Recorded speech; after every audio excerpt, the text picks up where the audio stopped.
Alo, Trà Vinh xin chào các bạn. Hôm nay thì mình chia sẻ cái món bánh ăn vặt nè, cực kỳ giòn luôn á. Bên trong thì nó xốp xốp, được kết hợp từ khoai tây béo béo thơm thơm nữa. Làm bánh này thì nhà có trẻ nhỏ thì mê khỏi chê luôn. Bây giờ mời các bạn mình cùng vào bếp để thực hiện món bánh ngon này luôn ha. Đầu tiên là mình dùng 300g bột mì đa dụng hay là 2 chén á. Bên đây là mình có 2 củ khoai tây này là mình đã hấp chín rồi nè. Hấp chút xíu là nó chín mềm mà.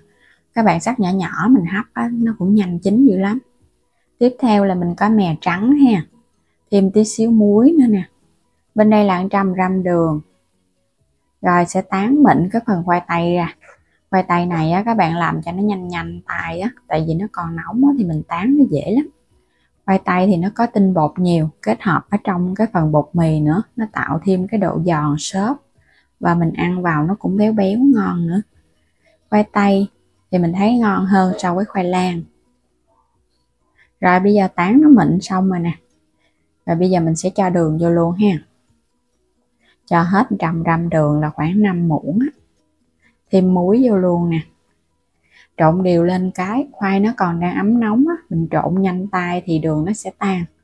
Có đường vô thì cái bánh của mình nó ngọt ngọt. Nhưng mà cái lượng đường này mình cho không có nhiều đâu nên là ngọt vừa. Rồi bây giờ đường nó cũng tan hết rồi nè, nó quyện đều vào trong khoai rồi đó. Thì mình thấy khoai nó hơi mềm ra một chút. Các bạn sẽ cho cái phần bột mì vô.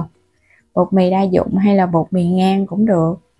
Thì có bột mì nào các bạn dùng bột mì đó ha. Cái loại đa dụng thì mình thấy nó thông dụng hơn nên là dễ mua.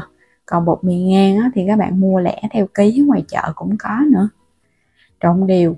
Bột mì thì mình thấy kết hợp mình chiên lên nó sẽ giòn. Tiếp theo thì mình sẽ cho vào đây khoảng 200ml nước, nhưng mà các bạn cho vô từ từ thôi. Tại vì cái khoai mà các bạn hấp lên có khi nó còn ướt và nó có khi nó khô. Nên là mình cho từ từ, cái lượng nước cũng không có chính xác lắm đâu. Còn mà thích nó béo hơn thì các bạn cho sữa tươi không đường cũng ngon nữa nha. Tại vì mình thấy món chiên rồi, kết hợp thêm sữa tươi nữa sợ nó béo quá, nên là mình cho thêm nước. Làm vậy thì mình ăn nó cũng bớt ngán hơn, tại kết hợp với dầu chiên đó. Trộn cho nó phủ đều, không có còn bột khô nữa là nó được à. Đây phần bột mình trộn mình thấy nó ẩm vậy nè, không có thấy bột khô chứ các bạn đừng có trộn cho nó ướt quá là một chút nữa nó nhão nhạt là mình làm khó lắm nha.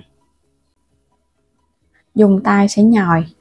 Bột lúc này nó mềm, nó mịn lắm, nó ẩm tay chứ nó không có bị khô cứng đâu. Vậy thì các bạn chiên ra cái bánh của mình nó mới giòn xốp. Còn các bạn làm mà nó khô quá chiên ra nó bị cứng Ở trong kênh mình có bán thêm các sản phẩm liên kết với Shopee thì mời các bạn bấm vào phần mô tả video chọn mua ủng hộ mình ha.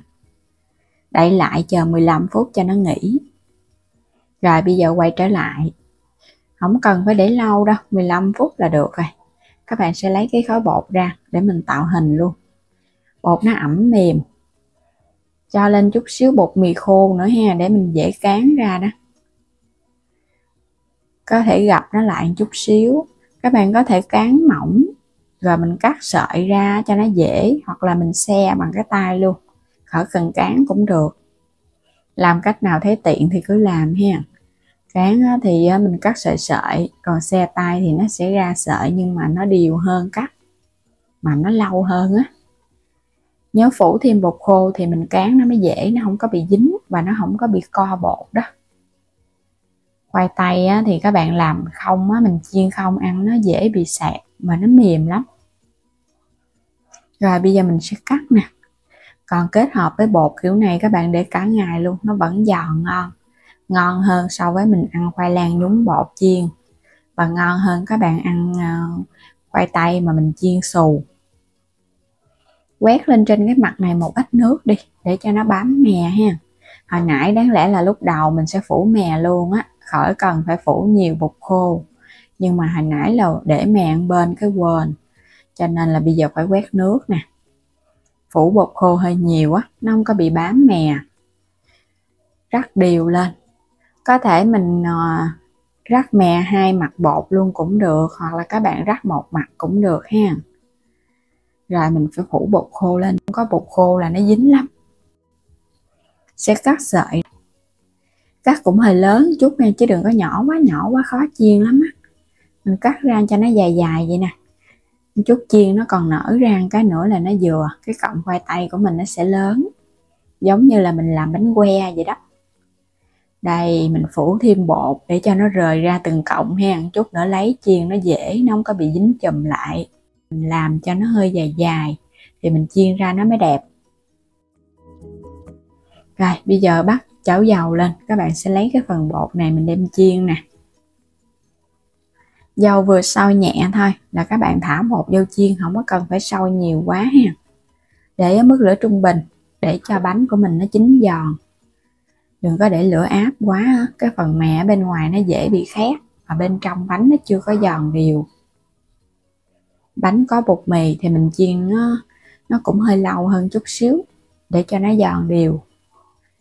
Lúc này thì mình thấy cái cọng bánh nó cứng này nè, các bạn xay á, mình thấy nó cứng tay rồi, cho nó vàng chút nữa. Đây, vậy là được rồi ha, nó giòn rồi đó, nó vàng vừa mắt mình đó là mình thấy cái bánh nó được ăn ngon rồi. Đừng có để mà nó vàng quá là nó cứng, mà còn nó hơi trắng á, thì nó sẽ hơi mềm. Kiểu này á, là mình để cả ngày nó vẫn giòn luôn nè.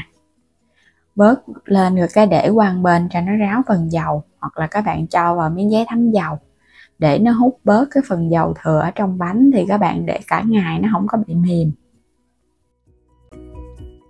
Bánh càng ráo dầu thì mình ăn nó không có ngấy nè, và cái độ giòn nó được lâu nữa. Một món ăn vặt siêu đơn giản, chỉ với 2 củ khoai tây, 2 chén bột là mình đã có món bánh ngon rồi, cùng với chút xíu đường cho nó ngọt ngọt nữa. 3 nguyên liệu đơn giản mà ăn cực kỳ ngon luôn á. Mình làm ra nguyên một dĩa lớn chản luôn. Làm sẵn vậy nè, các bạn cho vào trong bọc á, mình buộc kín lại, mình ăn được vài ngày luôn ha, nó vẫn giòn ngon mà nó thơm nữa. Đó, cái nào cũng giòn hết, bên trong thì xốp, bên ngoài thì giòn tan luôn á. Các bạn không có sợ là nó bị mềm đâu, chiên càng vàng là nó càng giòn. Thích giòn nhiều thì các bạn chiên vàng, còn thích mà nó giòn vừa thì chiên vậy nha. Ăn ngon lắm, người lớn và trẻ nhỏ gì mình thấy cũng thích hết á. Dễ ăn mà làm cũng không có khó nữa. Và bây giờ thì cảm ơn các bạn đã theo dõi hết video của mình ha. Nếu chưa đăng ký thì vui lòng đăng ký ủng hộ kênh Alo Trà Vinh và Alo Trà Vinh 2 của mình. Và có mua thêm các sản phẩm đó, thì các bạn bấm vào phần mô tả video ha, xem thêm và mua ủng hộ mình. Bây giờ thì xin chào tạm biệt, hẹn gặp lại các bạn ở những video tiếp theo.